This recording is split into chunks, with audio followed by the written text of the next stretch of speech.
Hello and welcome to the latest edition of the Northwest Employers podcast. I'm Sharon Senior, Executive Director at Northwest Employers, and today's edition is all about workforce and talent. This is an area that lots of our members talk to us all of the time about. We know there's some real challenges and opportunities for us here in the sector. So I'm delighted to welcome our panel this afternoon. We're joining me on Teams. We've got Andrew Manson, who's our strategic lead for HR, employee relations and employment law, Karen Elliot and Mo Keegan, who are both trusted associates of Northwest Employers and have been working closely with us on some work around talent and workforce. So welcome everybody. Thank you so much for joining us today. So we're going to dive straight into this conversation, and I'm really interested to start off by thinking about what would you see as some of the current challenges around talent and workforce, both in the sector but broader than that, because I know we've got experience from both public and private sector. So I'm going to start off by just thinking, as I say, what do you see some of the current challenges as being in relation to workforce and talent? And what are the kind of things that really we should be paying attention to or looking out for?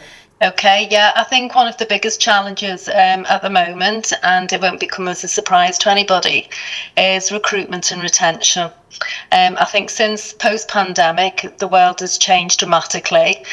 We now live in a global economy. There's lots of hybrid working, so that, kind of the 9 to 5 maybe for the majority, but obviously not all employees are working those sorts of hours.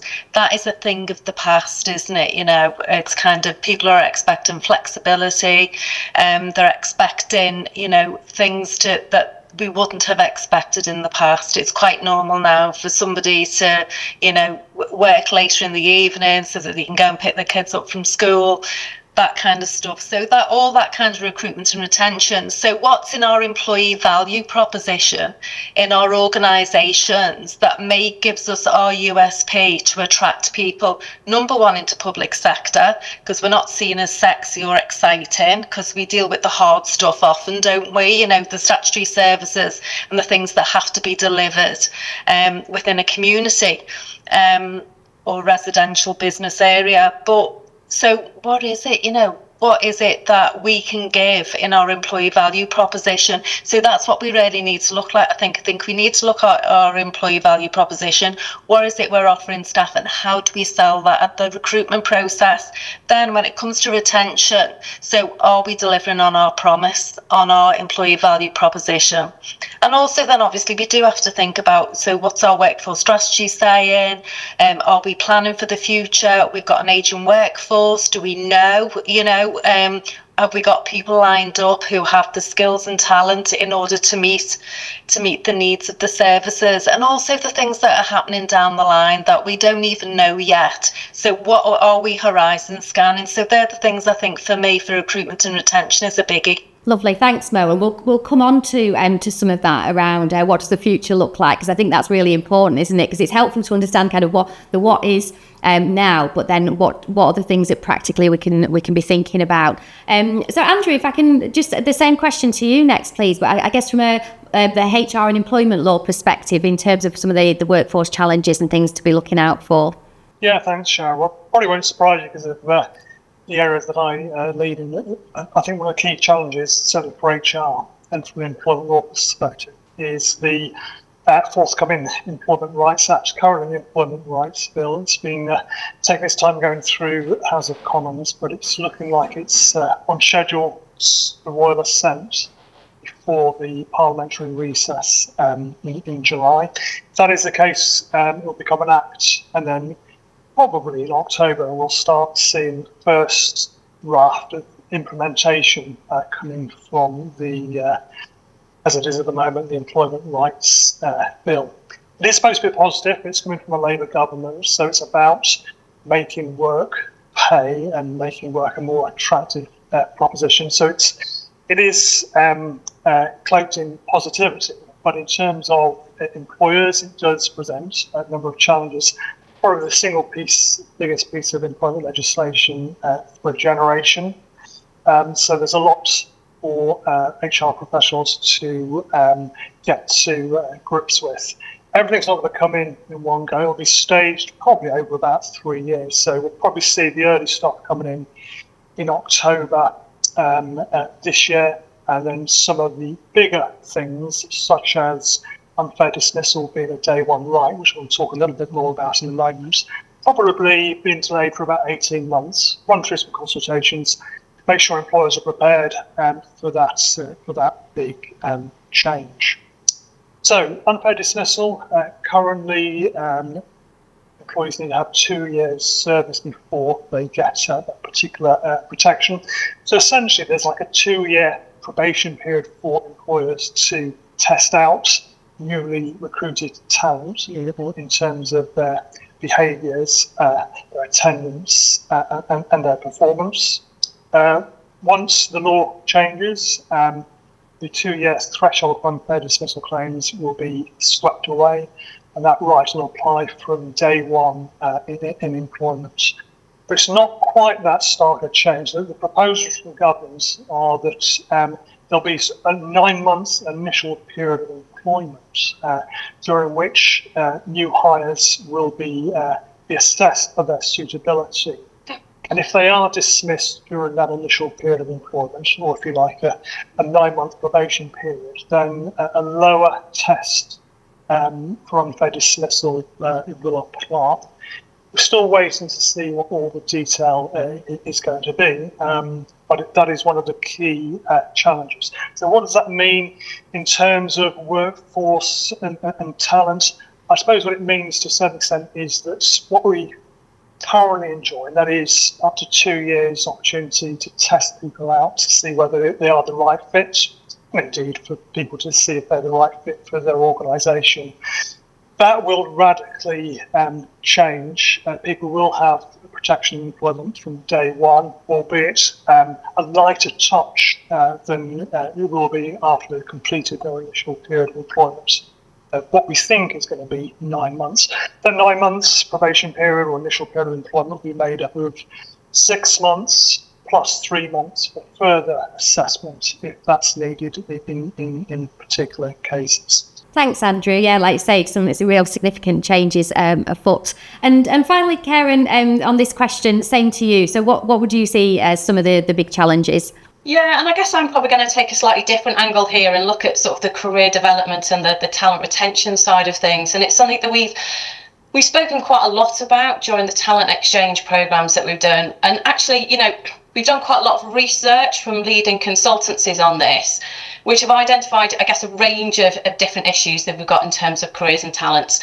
And I guess, the first one is probably the obvious one, is that the challenge is that career management has changed quite a bit due to flatter structures. So there aren't the same progression opportunities that there once were. And then when there is a progression opportunity, actually it's quite a big jump up for people to be able to make that transition. So actually the challenge is there aren't those opportunities, but how do we then support people with their careers? And actually there really needs to be more of a shift towards providing experiences and building skills for people. The other key issue is that actually, in days gone by, we used to manage people's careers for them. But actually what we've ended up doing is really transferring complete ownership to the individual. And that hasn't really worked. Career progression is the number one reason why people leave. And actually organisations are saying they're needing to go externally for talent. So something is not working there in terms of career development. We've also found that there's potential bias in talent selection and development. So that's a challenge that we need to be aware of. So when we've looked at managers identifying people for potential, it sort of undermines the ED&I agenda because there's potential systemic bias in people's decisions, but also potentially program design there as well. So there is a real shift there that we need to think about around how we look to how everybody is potentially talent. And then one of the sort of key challenges the last key challenge that we have is about how managers are rewarded for sharing talent. So we generally find in most organisations we have issues with talent hoarding because managers want to have the best teams and keep the best people, and they aren't necessarily rewarded for sharing talent. So actually we really need to think differently about how we address that. So I guess the landscape for me around career management has changed and shifted, and we need to think about how we respond to that. So I like the language there, talent hoarding. You can imagine, you can see that happening, can't you, actually? Really helpful, thank you, just around setting the scene for us. And I think just what I'd like to move on to next is thinking about some of the current trends or some of the latest thinking and what, in terms of your perspective. So we know what the challenges are, but actually what do you see as some of the current trends or latest thinking? What are the things that people are talking about? And some of this, it might link back to what we've shared already. But Karen, if I can start with you this time round and thinking about what you see as some of the current thinking and latest trends in workforce and talent. Yeah, I guess one of the really interesting ones is not to say the C word and the COVID word too many times, but actually what the shift that's created to how remote working has really changed the landscape for how we look at talent management and talent acquisition, more importantly. So I guess the obvious one is the wider competition, particularly for us as local authorities, we'd have our competition at a regional level, whereas actually now for certain professions, say IT professions, our competitors for talent could be globally if those organisations are prepared to be flexible around when people work and actually they can potentially work remotely. So I guess the flip side, on the positive side though, in terms of how remote working has supported us in terms of talent acquisition is, so, you think about sort of people with caring responsibilities or potentially those who've got disabilities that couldn't necessarily physically get into the office.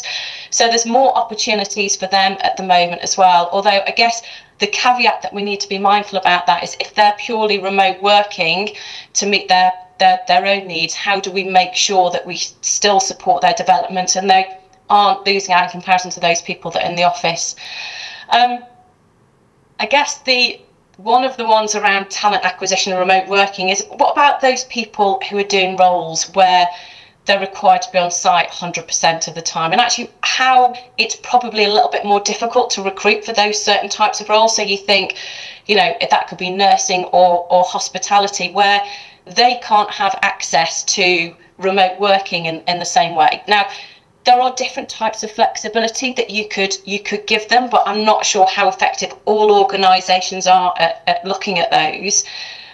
And I guess the real contentious issue is post-pandemic, we are still in a world where employees are expected to pay for the cost of commuting to the office. So for those people who need to be on site 5 days a week, they bear that cost in comparison to, it'll be a lower cost if someone's flexible or hybrid working where they've only got to be in the office 2 days a week. So before you start looking at paying benefits, they're instantly less attractive roles because they're going to be financially less well off.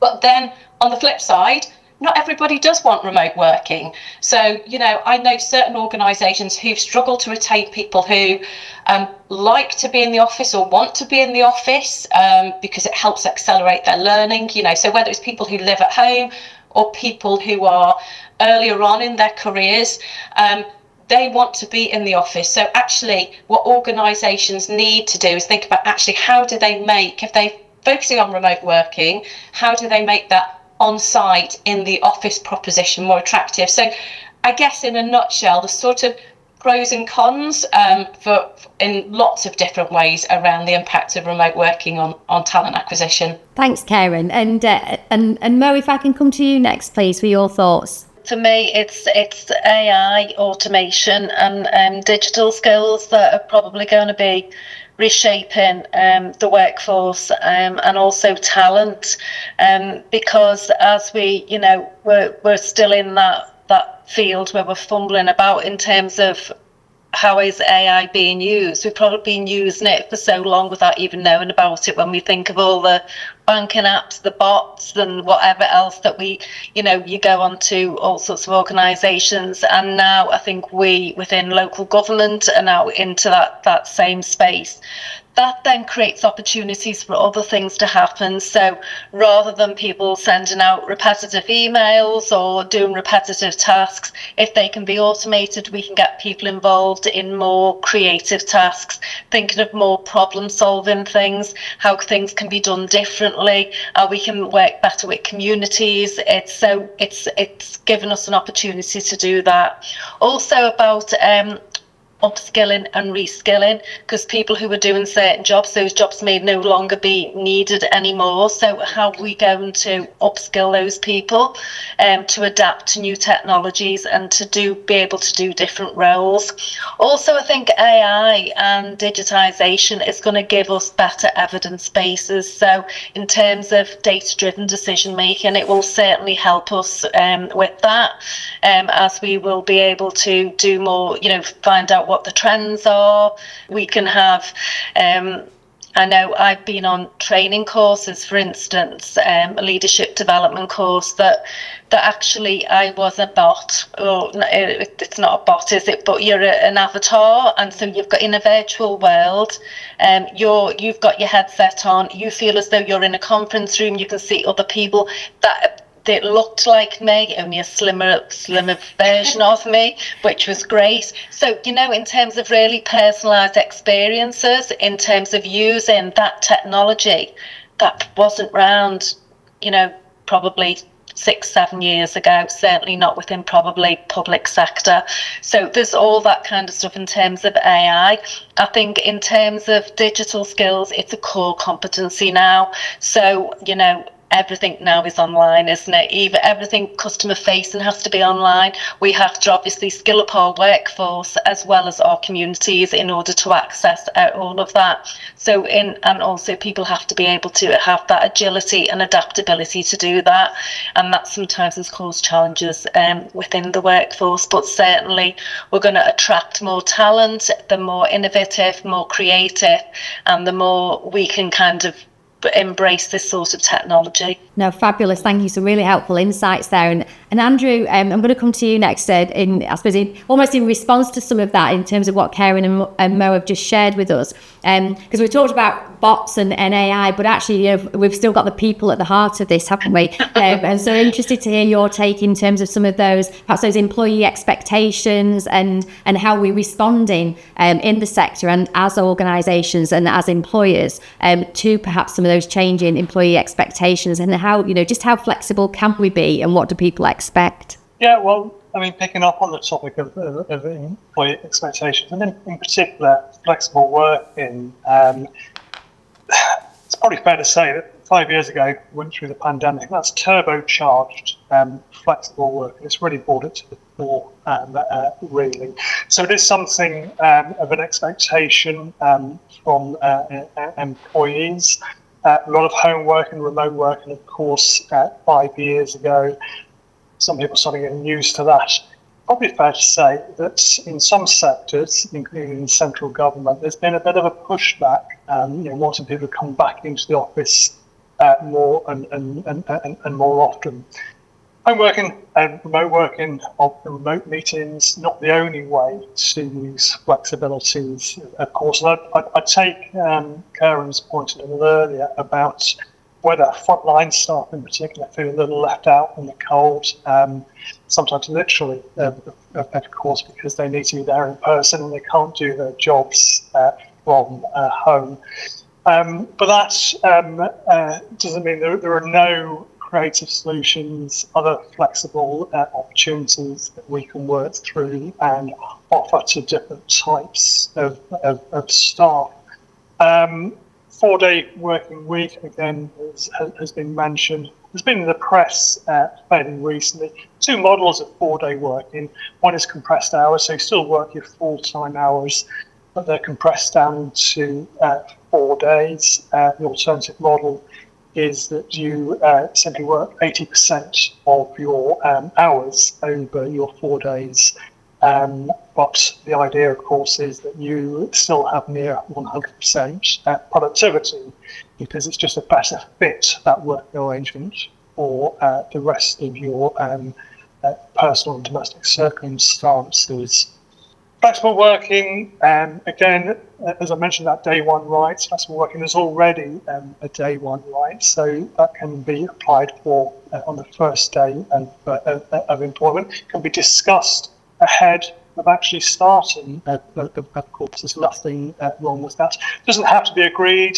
There is a process that the employer needs to go through, and there are particular reasons that can be given if the type of flexible working that's been requested is not a practical fit for those circumstances. Employers are encouraged to continue the discussion to see if compromises or alternative solutions might be workable for both parties.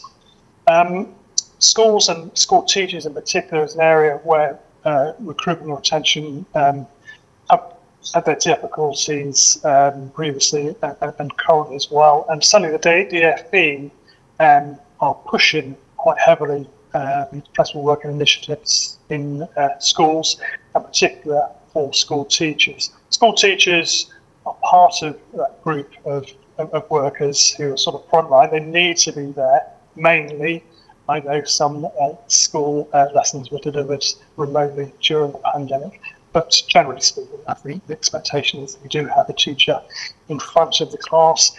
Again, job share, flexible work in terms of part-time hours, 3 or 4 day working, different start and finish times, working in different locations. There are a number of different ideas that can be applied to different working situations, hopefully to bring benefits to both sides in terms of flexible solutions that keep people retained and make jobs attractive for new recruits in the future.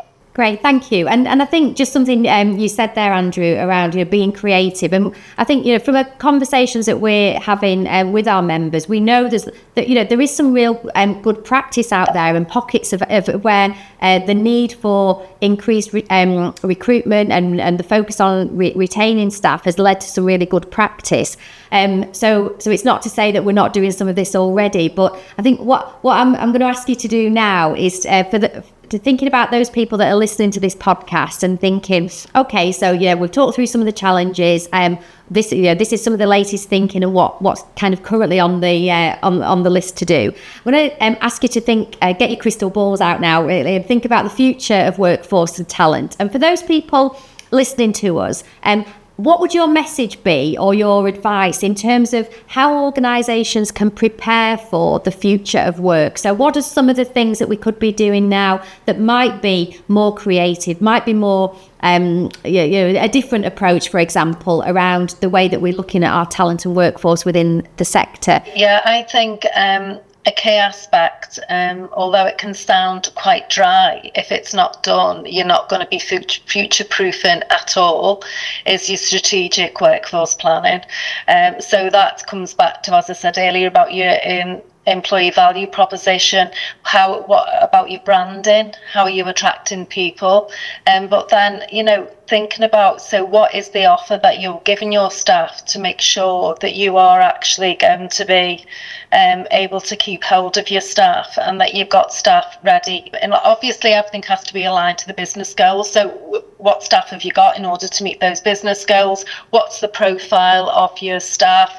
What's the age? What's the turnover? What's the sickness level? All that kind of stuff. Because if you haven't got any of that, then really you're just going short-termism, aren't you? So you're saying, what vacancy have we got? Oh, what do we need to fill? Why can't we fill it? And then it becomes it's not a positive experience. Whereas if you're doing a strategic plan over the next 3 to 5 years, you can see where your issues are going to be, where are you hard to reach staff, how are in terms of how are you engaging, in terms of getting young people with talent. Are you speaking to universities? Are you engaging with them? Are you talking to schools? So are you starting to get people thinking about, actually, it isn't just emptying bins that the council does, or have libraries, which is kind of, if you ask people, what does the council do? They're the kind of typical type of answers you'll get. So there's 700 and odd services within a local authority. There's probably something for everybody. It's just that people don't realise it. So it's getting it out there, isn't it? In that, as part of your strategic workforce plan, that has to be a key part. And looking at kind of what are the skills you're going to need for the future, and then where are the gaps on that, and then a training plan around that in terms of not a training plan as such, but a development plan. Have you got people working on projects so that they they're going to be future proofed, so you can deal with things and this rapidly changing. We have to focus on agility. We have to make sure that we have an adaptable and agile workforce, and we talked about it. We've done a whole session on this in terms of the in the talent exchange on strategic workforce planning, but we also did a session on squiggly careers.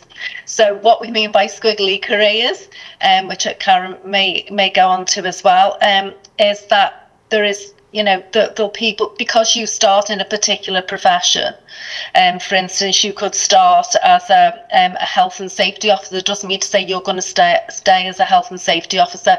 You could go into all sorts of different routes. You could end up doing all sorts of different things within your career within local government. So I think that's the key kind of what we're doing in order to grow staff across, not just upwards, so that they can, they're aware of their skills, what we're doing to develop their careers as part of strategic workforce plans, and also embed diversity and inclusion.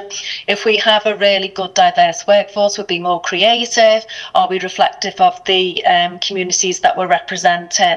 And just make sure that it's embedded into your business processes, and it's not a nice to do add-on that's looked at once a year. There needs to be a live, dynamic document that is like thriving within the organisation and everybody understands. Yeah, no, that's brilliant. Thanks, Mo. And I think just a really important point to emphasise there, you said something about kind of that short-term focus. And I know from some of the sessions that we've been running recently in the region around talent and workforce, one of the key issues, I think people know what needs to be done. It's the time, isn't it? And the pressures, and actually it goes back to the bottom of the list. And there is real recognition, actually, if we don't invest the time and energy now to think about what the future looks like, we'll find ourselves kind of running to catch up, really, when we know what some of the challenges will be. So I think that's really important. We'll be designing in problems, and I think we've often designed in problems in local authority because of our short-termism. So it's kind of thinking about what the long-term, what are the unintended consequences of the decisions we're making today. Yeah, no, absolutely. Yeah, thank you. And I'm going to invite Karen to talk a bit more about that squiggly career, because I think that sounds really interesting, doesn't it? So Karen, your thoughts, please. Yeah, great minds, Mo, on the squiggly careers there. Yeah, as I was talking about at the beginning, career ladders are an outdated framework for development, and they don't necessarily reflect today's world of work, or actually our own individuality and our own personal circumstances as well. So actually, for me, this is where squiggly careers comes in. And again, we've been talking about it through the talent exchange.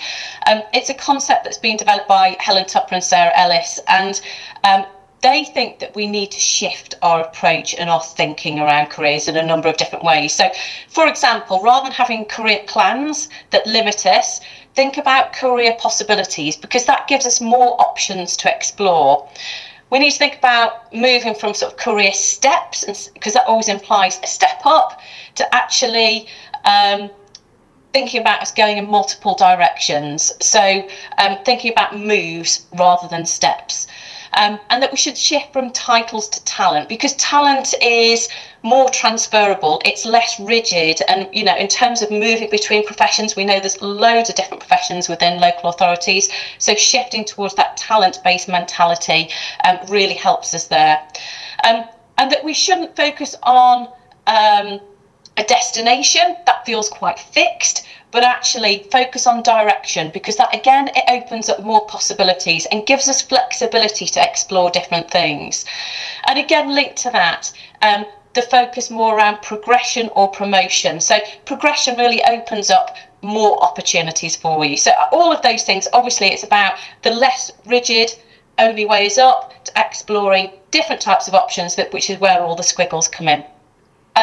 One of the things that they have done, which is really nice, is they've developed a really simple, great squiggly career conversation toolkit, where they look at 5 different things. So they look at values. So you explore what really motivates you and what really drives you. So rather than thinking about roles, think more broadly around your values. And then thinking about strengths. So actually, what strengths do you have, and what do you want to be known for? What do you want to be famous for in terms of your strengths? And then on the flip side, in terms of your confidence, are there any gremlins that really get in the way of you progressing and exploring different opportunities? Then they look at community, which is around actually who are your advocates, who can help you learn and grow. It isn't about doing this on your own. So who can really support your growth journey? And then lastly, actually looking at possibilities. So what opportunities are you curious to explore rather than thinking it down a specific fixed route? So it really gets us thinking differently and broader around skills and broader talents and development. So, and I guess they have the point blank is they've got some amazing, free, simple, easy to use tools. It's on amazingif.com. So we've just spoken about actually how everyone is really time poor. If you want to pilot and have a go at using some really simple tools that you can use within your organisation that supports that sort of breadth and change in the way that we do careers, they're there, they're free, and saves you doing all the design work for it. So Squiggly Careers, we are a big fan of, aren't we, Mo? And I think something you just said there, Karen, I think it is that, is where can we experiment and maybe try things as well. So sometimes some of this stuff, it is big stuff, isn't it? And actually it can feel a bit overwhelming to think, oh, where do we start? What do we do? But actually, if there are certain bits or certain service areas where you've got issues around talent, and maybe that's the area to try some of these different approaches and see what works, and it's not one size fits all, is it? But like you say, there's some great ideas out there, and it's worth giving it a try. And I think just to round this bit off, Andrew, I'm going to come to you next, because I think some of the things that we talked about there, it is about, we said before, it's all about the people, but actually it's knowing your people. So what have we got? What are some of the stats and the evidence base to shape some of our strategic thinking? So Andrew, I'm just going to bring you in to think about perhaps some of that about knowing our data and some of the work that we've been doing there around helping to support this agenda. Yeah, no, thanks, Sharon. I completely endorse everything that Lauren and Karen have just been saying. But in addition to that, I suppose my proposition would be, it's difficult to plan for the future workforce without knowing what you've got at the moment. I'm talking here particularly about workforce metrics. By workforce metrics, we mean sort of measures of headcount, number of vacancies, leavers, statistics relating to sickness absence levels, number of temporary workers and agency workers that are being used by the local authority. Now, within local governments in England, North West Employers have been part of a project group that set up a workforce metrics group where please say North West, almost all of our local authorities have joined and uploaded data. And across the country, the majority of local authorities have joined, and more are doing so each month as well. The way that works is it's an annual survey, has eight key workforce metrics. They include things like overall headcount, average age, makeup of top 3-tier senior TAs in the local authority, agency workers, absence levels, those sorts of things. And that data can be used internally to look year on year how things have changed, but also comparatively within the region. So if you're a district council, you compare your metrics to other district councils. So it's a like-for-like comparison, but it also allows you to compare with councils in other parts of the country as well. It's hosted on the Infinistats platform. The Infinistats platform is a commercial platform, so it has a more advanced, what they call HR benchmarking club as well, which local authorities can subscribe to, and that gives you a range of additional workforce data and surveys, including paid benchmarking. But the core workforce metrics that North West Employers provides through membership, say the take-up has been very good. We're in the second year now of collecting workforce data. Historically, local government has been very poor in collecting this sort of information. So this is something quite new and quite exciting. And it should allow local authorities to examine, measure and know the profiles of their workforces. So the other section bits, perhaps Karen and Mo have mentioned, can fall into place as well. I'm going to wrap us up now, because I think we've talked about what some of the challenges are, some of the latest thinking, and what some of the things we can or we need to be thinking about and paying attention to.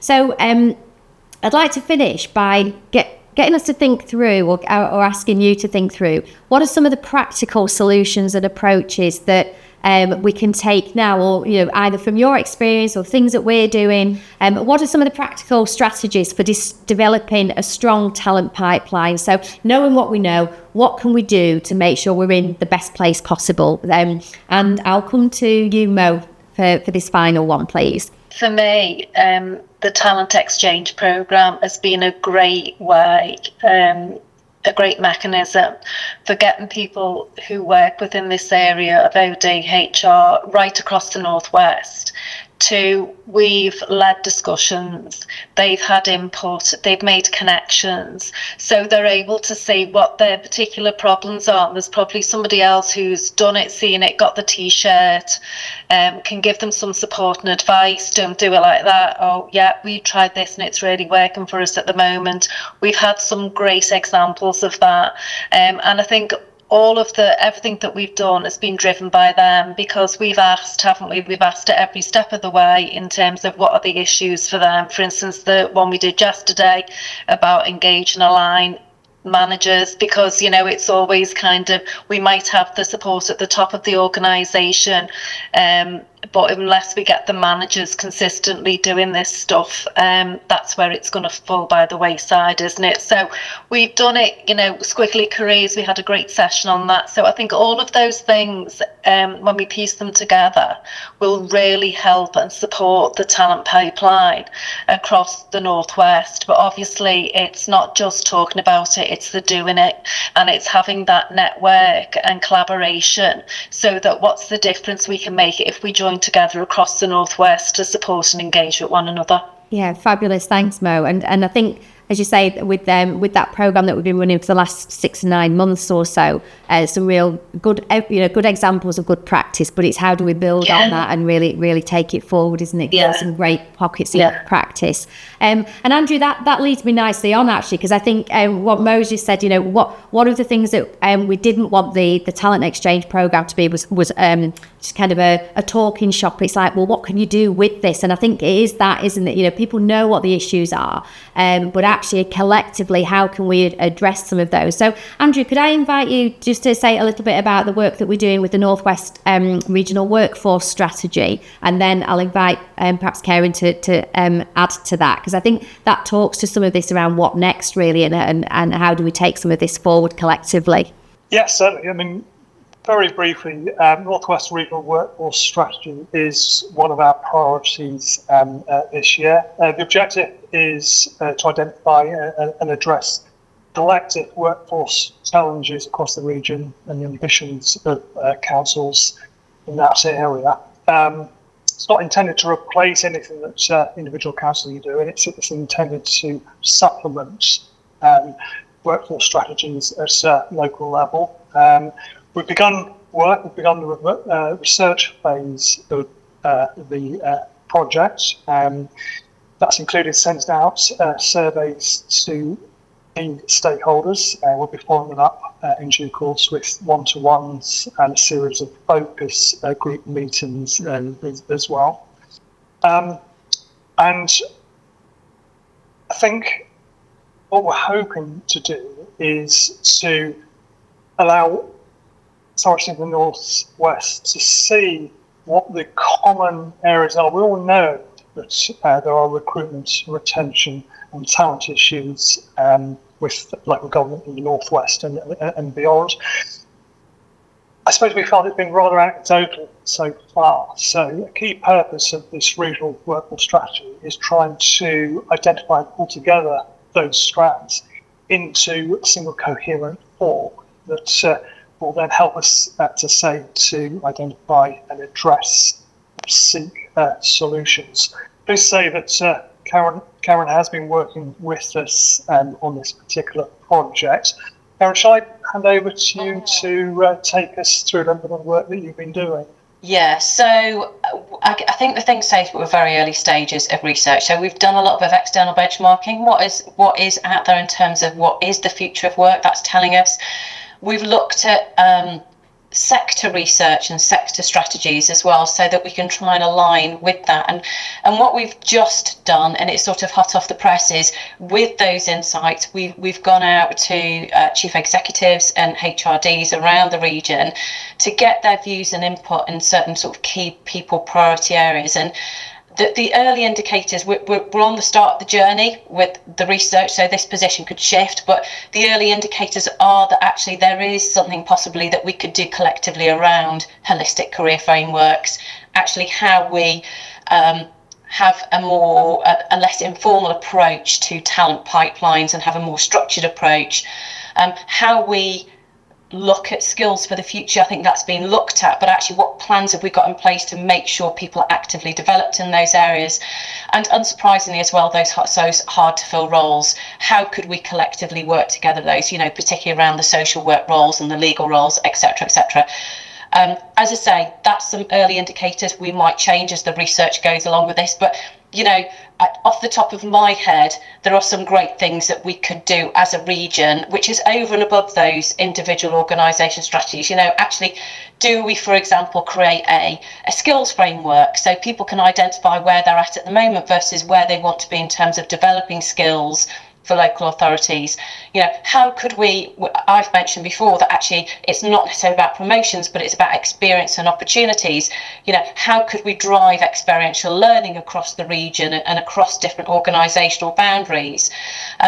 This piece that we've spoken about a number of times around managers, they play such a key role. So how do we potentially support them to identify hidden talent, but actually how do we reward them regionally for what they are doing to support development outside their own teams? They're just off the top of my head some ideas. It's not to say that they will be the right things, but just gives you some examples. I guess the piece to flag is we're going to be taking a complete co-design approach to this. So when we've got all the research in, we're going to be going and running a whole range, as mentioned, a whole range of focus groups and one-to-ones, and actually running a visioning workshop to actually where we'll get all the HR, and not all of the HRDs, but a number of the HRDs from around the region to get together and say, actually, this is what the data is telling us. What do you think we should prioritise? So really exciting times, and potentially talent, who knows, potentially talent might be one of those things. Fab, thank you. And I think on that note, I will draw us to a close, because this is a conversation, as I said at the start. I think it's something that comes up time and time again. We need to be doing something about talent. We've got to think about our workforce. And that's obviously that's what we do. We're all about the people. So it's not going to go away, and I think it's how do we build on some of the great things that we're seeing, but then, as I said before, collectively work together to address some of the things to make it easier for everyone, because we've got some really exciting opportunities. So I will just invite you. I don't know if there's any key takeaways or a lasting message that you would want to share with our audience today around the whole talent and workforce agenda, but any key final thoughts from each of you? I'd just say my key takeaway or top tip is make evidence-based decisions on talent. Is it anecdotal? Is it because we're recruiting or retaining people who are in the likeness of us, might be the right fit for the future? So it's evidence-based and based. Make sure your decisions on talent are evidence-based, and are those is the data that you use, and is it objective? Yeah, and I think linking into that is how do we capture data on talent and careers? So how do we capture the data? What gets measured gets focus. Actually, are we focusing on looking at internal promotions, who we've got in our internal talent pipelines. I guess my one piece, in a nutshell, I mean, it's a piece of research that came up from the Talent Exchange. The Execu Search Group found that 86% of professionals say they change jobs if a new company offered them more opportunities for professional development. So this is a massive piece in terms of engagement and retention. So squiggly careers, there's loads of free resources. So actually, I think rather than having it in development for a year, a program in development for a year before it's launched, have a go, start piloting, start doing some of these things and getting people having career conversations would be my advice. I think my final thought would be not to be overly fixated on pay as the only solution. We've heard lots of different things the last 30 minutes or so. So flexibilities, benefits, valuing, trusting your workforce, having a collaborative approach. Hopefully the regional workforce strategy will assist in a number of those areas. So I know it feels like it's hard times, but there are always challenges, and those challenges are opportunities as well. So I think plenty of reason for optimism. Brilliant. Thank you so much. And I think, as you say, we've got lots that we can do, lots of support that we're putting in place here at North West Employers, and looking forward to taking this forward. So huge thank you all for your time this afternoon. As I say, it's one of those subjects you could talk for a long time about this, and it's not one that's going to go away, but we look forward to taking it forward. And as I say, there's some real opportunities. So Andrew, Karen and Mo, thank you so much for your time this afternoon. Thank you everyone for joining us. Thank you. We hope you've enjoyed this podcast and it's given you some food for thought that we can continue to work on together. We do have other podcasts in the series, so if you'd like to catch up on any of the other previous editions, have a look at our website www.nwemployers.org.uk and you can catch up there, and we look forward to seeing you next time. Thank you very much.